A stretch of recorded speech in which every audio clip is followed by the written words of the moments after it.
Hello everyone, and welcome back to Fableheim in the return of the Supreme Necromancer here in Iratus, Lord of the Dead. We resume where we left things off last time. We have lost our YOLO solo fallen dump here, and we have half of the puzzle to create her anew. Because what is death to one who has mastered it? Boredom. But all we need is the boiling blood, and we can recreate Satu, and hopefully not kill her to true damage. Now, I did receive a wonderful comment. Thank you for your help. I said last time that ignition can only be removed by something. I don't remember what it was. But ignition is treated as a debuff, which means not only can the magic spell dispel, that's the word, use it, or get rid of it, but the mummy, look at him, he's nice and green. The mummy can remove it from other characters using absorb curses. Actually, can the infested do that as well? Or is that just himself? He removes all debuffs from the target. So there are more ways to remove ignitions. I misspoke. My apologies. And it is something that we will keep in the back of our mind. Last time we also had some successful science and discovered that the vampire fangs heal off of stress damage. This could be invaluable for a number of characters who normally cannot heal themselves, the infested being one of those characters. Now, the astute may also notice that for our A-team who have carried us through this game, who will carry us to the end, hopefully, there are names. Yes, I've gone ahead and named the entire A-team, even the Banshee who has died and returned, and as promised, only one of them is a World of Warcraft reference. And that is our Dark Knight, Gorefiend. Terran Gorefiend was the very first Death Knight in World of Warcraft. He's freaking awesome, and I mean, come on, the name Gorefiend, that's awesome. You can't go wrong with it. Next in the line is Syöjätär, one that might be a little new to some people. Syöjätär is actually an interesting character, the 10th child in Finnish lore of the goddess of death, I think. Élivágar was the child of the god of death.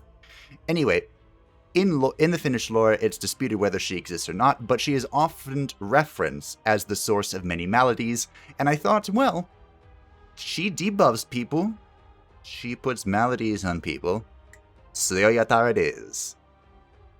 I resisted the urge to name her Sylvanas, but that would have just made me want to kill her, so I didn't.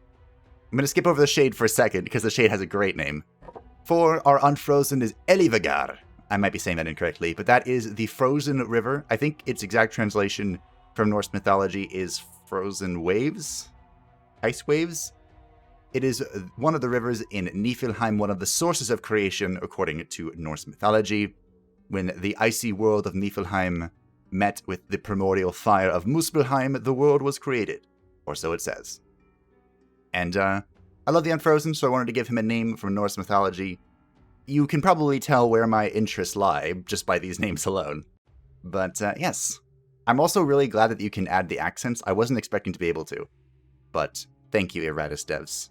It's the devil is in the details, and they've done an excellent job with that. Now, last but not least, you ever hear the tragedy of Darth Plagueis the Wise? Now, I'm not quite sure why this name popped into my head, but I felt like for the Shade, Plagueis was going to be perfect.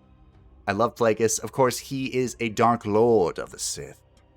I'm going to see if I can remember the entire quote. It birthed so many memes that I have to respect it. But Darth Plagueis, Lord of the Sith, known for being able to prevent death in other people. The Shade can't really do that.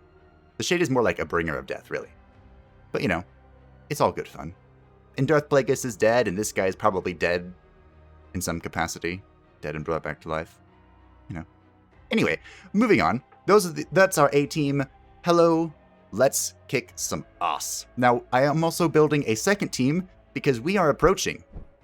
And the goal for today's video is to reach... hopefully I can do it. Reach the Inventor, the second boss. And, spoiler alert, stress damage is not effective against this boss. So we need a team that can kill stuff. And I'm working on building that up. One of them is probably going to be the Unfrozen, Élivágar. Hopefully we can get him in there because he deals really absurd damage these days. And I have someone else in the arena sitting waiting. Someone we have not used at all before. So hopefully he can make his entrance. And I kind of leaned into the insta-kill aspect, so we'll see if that... or the random aspect, excuse me. There's your hint for what he is. So we'll see if that works. Now, before we begin, for Syöjätär, I actually had an interesting thought. Question? Science. Over here in our inventory, we have the spider mandibles and the ashes of a burnt witch. The text says, set enemies on fire for 2 turns when minion uses ability. For the spider mandibles, it's the same thing. With every minion's successful ability using, enemy loses vigor and sanity. Now, in games, typically when the games are fully done, the words are very specific. They're there for a reason. And I'm wondering, will this apply when the Banshee uses her, soprano, accelerando, whatever? Because if I can apply minus 4% vigor and sanity, well, that's just for single target. So it'd be minus 2% vigor and sanity for accelerando. That's still significant. So I'm thinking we give it a go. Now, I am a little concerned because Spider Mandibles is an important part of an idea I had for making the Black Widow, useful. But I'm willing to risk it for science. We do also have our very first legendary. This adds plus 14 stat points. Oh, that's a lot of stat points. That's enough stat points to get both 1 block and 1 ward on the Banshee. But this is our only legendary. Is Syöjätär worthy of our only legendary item? Can anyone else receive it? No. So for our A-team, Syöjätär is the only one that can get it. Do we do it? Do we give her some defenses? Oh. We do. We have to lean into the science. Our first and only legendary. And it's of course going to block and ward. The block and ward will go a long way in protecting her. Now with the Banshee, you can actually give her block and ward by upgrading her no stance into a better no stance. And whenever she enters this stance, she will gain plus 1 block and plus 1 ward. You can do this repeatedly. You can do it infinitely. It adds to her survivability so much. The problem with our playstyle with Syöjätär is that she will not be able to use Howl. Because for no, she has to be in the 3rd or 4th slot. And for Howl, she has to be in the 1st or 2nd slot. And if you've been paying attention, Howl has saved our lives a lot. So, let's see what there is to see. We are going up against a heavy flamer, so he's got to die. We're going to kill him. I think, do we just begin with Wrath? No, we should save that. We're going to go ahead and... Banishes my undead features, no? No. No, it doesn't. A bundle of dynamite does not embellish your undead features. We're going to go ahead and go in with the A-team against this battle. The elite Dwarven Berserker, the Dwarven Treasurer, Dwarven Trader, Dwarven Heavy Flamer. The only thing I'm afraid of here is the Berserker, and I think we might be able to control him. Hopefully. With Élivágar. We're going to find out. Now, last time we learned that the Heavy Flamer is a pain. And what he's going to do is he is going to, every single turn, move forward with a buff. Unfortunately. And once he reaches that first slot, he is just going to set my entire team on fire. And we have learned, through experience, what just happened. That's not good. But look. What? Wait, what? Huh? Wait. Okay. I have no idea what just happened. Now, for those of you confused, my confusion is because at his very first turn, he triggered escape. I have never, in my 50-some hours of playing this video game, seen that. Never. But I'm not going to complain. Getting rid of him is probably very helpful for our survivability. So, you do you, bro. We do still have the Serpent Skull, so hopefully... Oh, he removed my stun. That's rude. Let's see what your innards look like. Do we think that Gorefiend even has innards? I don't think so. That's not something I would have assumed. I might be able to just outright kill the escaping flamethrower. Are we that strong? I think we are.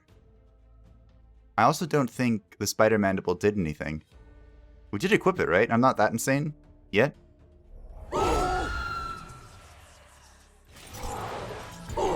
I think our science has failed this time, team.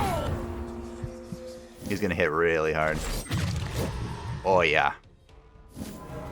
Oh yeah, that was some pain. How much HP do you have?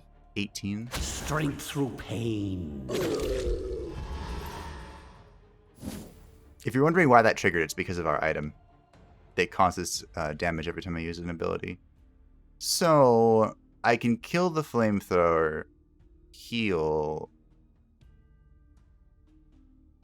Oh, yeah, we should be fine. I don't even know why I was panicking. This is my Now, I could have just let him flee.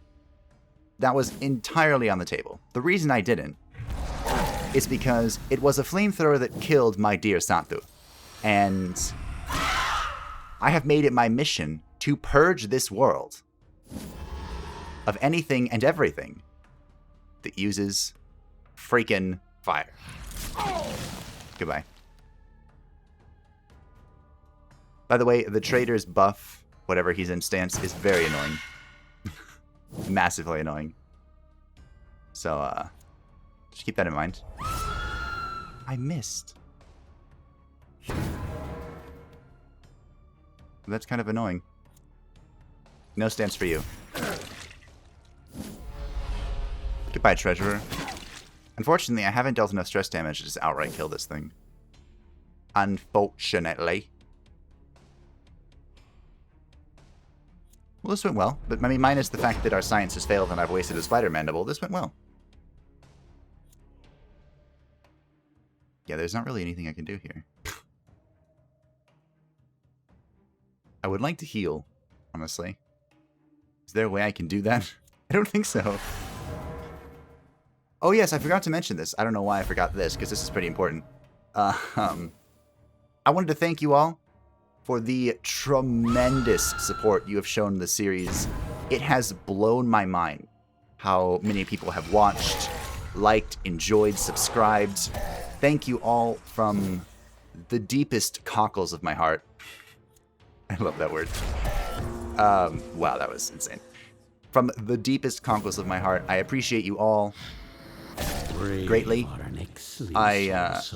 Fresh corpses. I've kind of lost track of how many records I've broken of personal progress. Every time I go to the YouTube studio thing, like, it has fireworks. Well, you know, like little confetti things. Because it's like, this is the most people have watched you.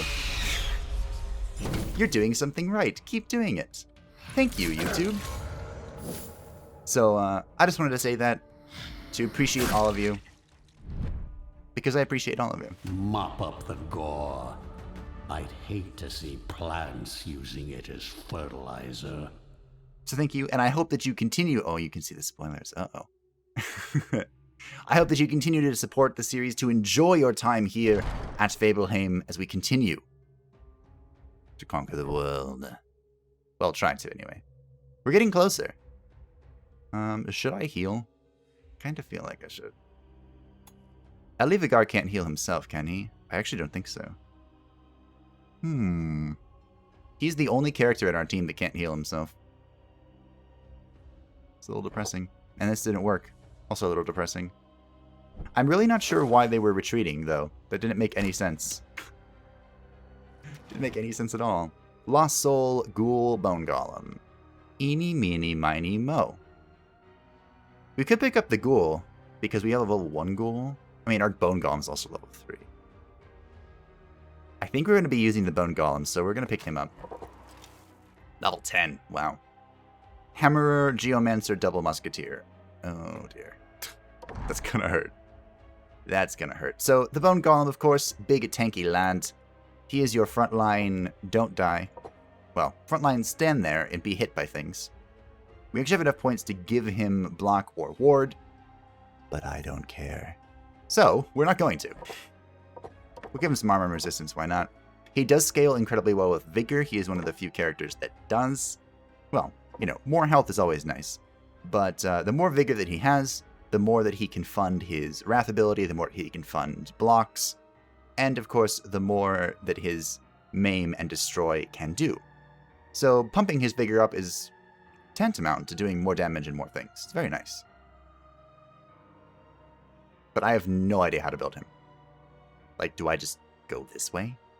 Sure. I expect results. Oh, this interrupts stances. I didn't even know that. You can tell how much I've used the Bone Golem. In fact, I'm just going to go with the thing that gives me more health. My enemies are in for a nasty surprise. I did mention that my favorite way to use him is kind of like in a support capacity. So I am going to upgrade the Bone Armor to give +2 block, but not take as much Vigor. Because I feel like that's the best way to use him. Like, putting block on your squishy characters, like the Ghoul or the Headhunter, who you may have seen in the arena. I think that goes a very long way. At least farther than he does. Now, the Musketeers are kind of annoying. Let's see. What can we see? To the Pokédex! Yeah, they can shoot anyone. It is kind of... I don't know if irritating is the correct word. Disorienting. That the positioning is inverted. So, like here, it is saying that he has to be in the first or second slot to use this ability. But it's as if they're me. Does it make that as if they're a friendly creation? And it just throws me off. I don't know why. Maybe that's just me. Maybe I'm just dumb. Who knows? Who knows for sure, right? We still don't have enough to upgrade anything, really. We could build the statue to Iratus. That's an option. I really don't want to... I really want Élivágar to stay here, so I'm actually just going to heal. Maybe I shouldn't. Maybe we should just go. Because there is a fountain right here. Do we greet it out? Yes. We greet it out. This could be a major regret, but we do have... If everything goes wrong, we do have a second Rune of Winter, so... Or whatever it's called. The thing that gives me initiative every turn. That I think is almost mandatory to, Do I have Slake of Darkness yet? No, I only have Sorrow. Slake of Darkness is the one that will attack everyone for stress damage. So, what's the plan? This is just removing my evasion in. Ow! Perish!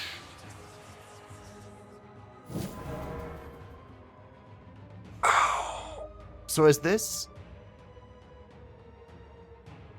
I have to remove that, right? Like, there's no way in any world that's not getting removed. Okay. Do I save this for the heal, or do I just outright kill him?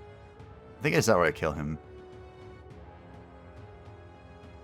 I think that's the play. Because we can do significant damage here, and then the Shade can go ahead and kill him next turn. That hurt a lot. Yeah, the double marksman is what was scaring me. But we're going to kill this one, and that should be fine. The Dark Knight is one of the few characters that can remove his own debuffs, so we're just going to go ahead and purge ourselves. And have a grand old time. This is the plan anyway. Look at all that wrath we got. Ooh. Shades are good. Oh, we're so close to death. Speed of thought. Okay. It's okay. We're fine. We're fine. I'm actually thinking now. Because we have two options. Option 1, remove the debuff off Gorefiend. Option 2, heal.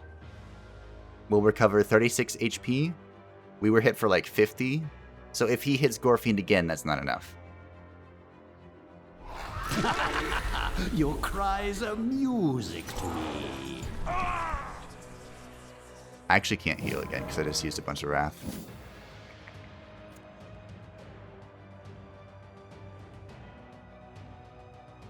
I actually want... I want him to remove this... This removes ignition. Just ignition? Taking damage removes the freeze and completely negates the damage.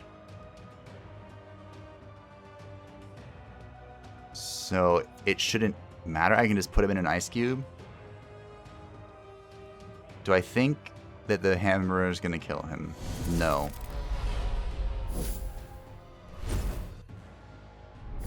Wow. That was very unlucky. Alright, Gorefiends.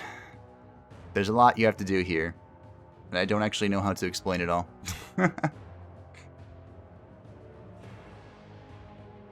Okay, I think I got it. So we Ice Cube Gorefiends. Wow, this is actually really a tricky turn. So we're going to Ice Cube, pull him forward, Ice Cube Gorefiends. Oh, it was redirected.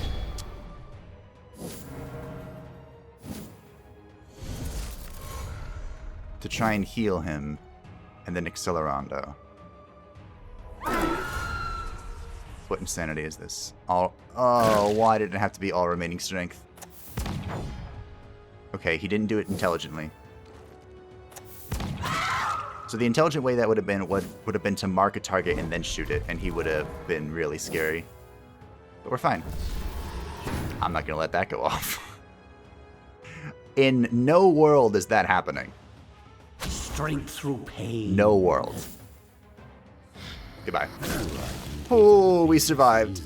Oh, that's... No. No stance for you. We did it. Oh, that was scary. Ooh, terrifying. Okay, we're alive. Deep breaths. We did it. Oh, Gorefiend needs to be level 15 so he can do this healing thing. Hello. Get over here. You're gonna... I actually just want to do this, right? Actually, he doesn't do a whole lot. We'll go into stance. Why not? That was close. We were very close to messing up and losing Gorefiend, which is not something I wanted. Gorefiend is an imperative part of our plan. In fact, everyone here is kind of imperative to our plan.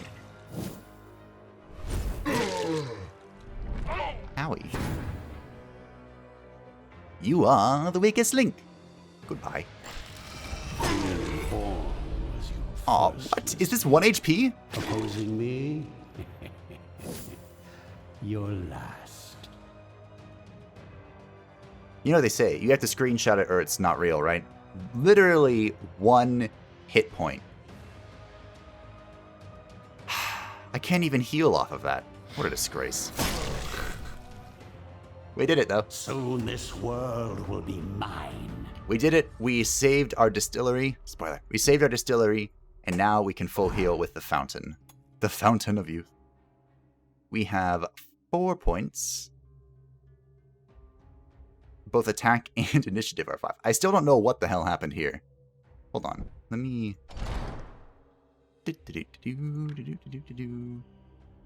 The Unfrozen starts with 0 initiative. Really? When did this happen? Huh. I mean, it makes sense, right? The Unfrozen deals way... Like, I bet that's how they nerfed him. Because I remember starting with, like 5 initiative. I see. It makes sense. I don't have to like it. It just makes sense. Well... I guess we can either hold our point for being to be aggressive, or we can put it in defense.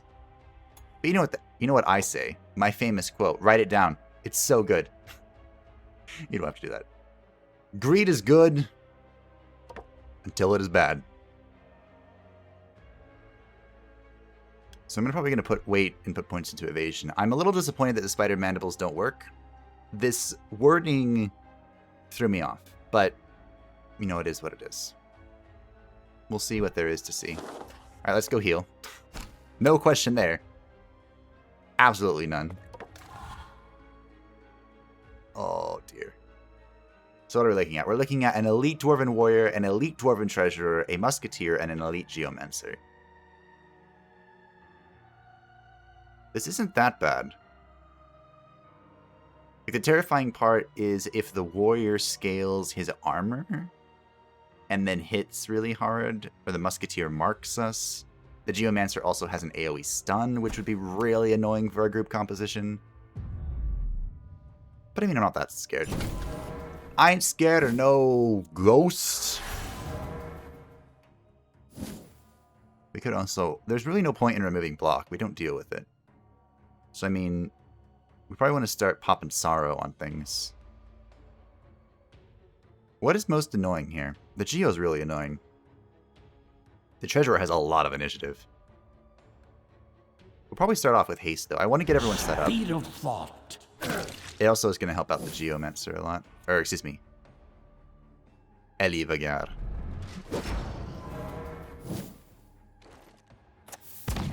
Good.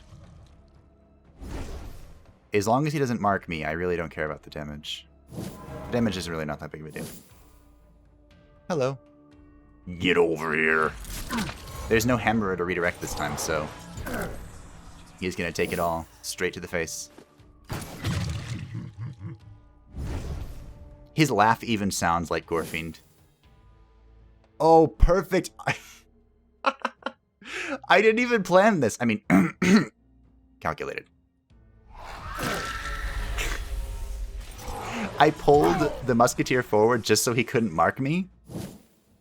Or, you know, so that he would try to run away. But pulling him forward brought the only two characters without ward into range of the stun. Oh, I'm so smart. Okay, what am I doing this turn? I have no idea. I'd like to kill the Musketeer, but quick maths tell me I can't. So, we can move forward in stance. That seems dumb. Extinguish hope. I guess we can remove your final ward. That seems smart. Give them no mercy. This is kind of what I meant like very early in the series when I said that my obsession with alchemy is not necessarily, the alchemy talent tree of course, is not necessarily the best thing. Like, spells are really helpful. I hope that this is making that apparent. It is so helpful to have spells. But I just, you know, for alchemy. We are going to be dedicating a lot of talent points now to magic, destruction, and ire. Like, we're pretty much done with alchemy until later on when I can commit, when I feel comfortable enough committing to necromancy power. That's pretty much it. Oh, look, that hurt. It tickled. By the way, I'm probably going to forget. I'm sorry. The Gorefiend model was made... How was it? Let's see. BC released in 07. Black Temple was the final raid. It's probably 09, 08 or 09. 2008 or 2009, of course. And it was so good. It's still good. It's held up so well. Alright. Besides being distracted by talking about the Gorefiend model, there's a rule here. And the rule is to always take your kills when you can get them. But I could also just deal a lot of damage to this elite Dwarven warrior. Like, do we think that Élivágar can kill the Musketeer? How much initiative do you have? You have +2. He has 1. We have enough Wrath. It's possible. Screw it. Greed is good until it's bad. Toss them in with the rest. We're about to find out if it's bad. I could heal. Nah, we're fine. No need to heal. Just in case. Oh, inspiration. There is an item for Iratus. He's definitely dead. Oh, yeah. This is what 1,000 years of evolution looks like. There's an item for Iratus you can get. I think it's called something Shackles. I don't remember. But it makes it so the enemy cannot flee and the enemy cannot be inspired. If you're playing on Good Always Wins or Eternal Harvest using a stress build, I highly recommend fighting that item. Of course, there's no real way to find it. Not bad. 25 isn't bad. Like the only way to try and fish for more items is to build the Dead Lake and cross your fingers that you get good artifacts. So, you know, there is that. 30 minutes in and I haven't even tried. I'm like, I want to try and see how much of the Darth Plagueis thing I remember, but I'm going to feel so bad if I mess it up. Because like I said, it made so many memes. It's so good. There's actually a video on YouTube. I didn't watch all of it. I just saw it pop up in my feed because I love Darth Sidious. Become part of the breathless tide. So my point is, I don't know if it's a good video or not. The video is about how... Is his name Ian McDillan? The actor for Sidious, for Palpatine. How basically his art skills, his acting skills saved the prequels. And I'm kind of inclined to agree with him. He, of course, if you didn't know, Ian is like an official. He's like an old school actor, not just like an actor that does like, you know, TV and movie stuff. Like he's legit theater actor. Mine is the winning side. So he is very good at what he does, and I think that shows in the prequels. I mean, even later. Of course, I haven't seen the new trilogy that people have opinions on. Very strong opinions. What are we building here? Excavation, more parts. I think I want the Dead Lake, right? Or the library. It's probably smart to build a library. Should probably build a library. The chill of the grave, walking. Wrong text. But it's okay. Still a great voice line. So, I do plan on doing a guide for this. I've just been really slow because I'm terrible at preparation. My idea for building the graveyard is very balanced and foundational. I don't know if it's correct. It's just what I do. And that is build the obelisk so that you can generate additional digger soul that you can build more things. Build the library so that Iratus gets the most value possible out of your combat early on. Now, I've heard, and probably recommend, people building the arena really quickly. There he is, our slaughterer. Building up the arena really quickly so that they can kind of support multiple groups at once, which I think is the correct way to play. You really don't want to put all of your eggs in one basket, as it were, and rely on just one group.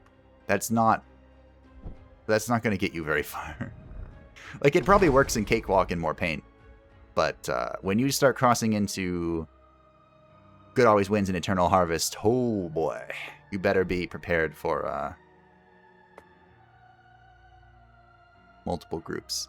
Now, we haven't actually looked at extraction at all, and I think that's a mistake on my behalf. But what will we use? Gorefiend, I can't use any items. We could build an item for Syöjätär. Plagueis, Darth Plagueis the Wise is fine. And Élivágar, he has this, which I mean isn't bad. We're fighting a lot of elites. So if we were going to build something for Syöjätär, what will we do? Reducing the damage sheet. Actually, is there an evasion one? They've changed this so many times I don't even remember. There used to be an evasion one. This is only a +4 spell power? That's not even worth an item slot. You can get more spell power from bringing a Lich. Probably just a soul gem, right? Yeah. Behold my work. The soul gem, of course, increases stress damage by 10%. We do want to try and find a defensive item for Syöjätär. Like, we are coming up on Occultist, and there are a few things I want to see with it. So, actually, we're very close to it. We probably aren't going to make the boss today. Sorry, lads. But, it'll be an epic fight next time. So we have a regular Dwarven Warrior, a Dwarven Berserker, an Elite Heavy Flamer, and an Elite Oracle.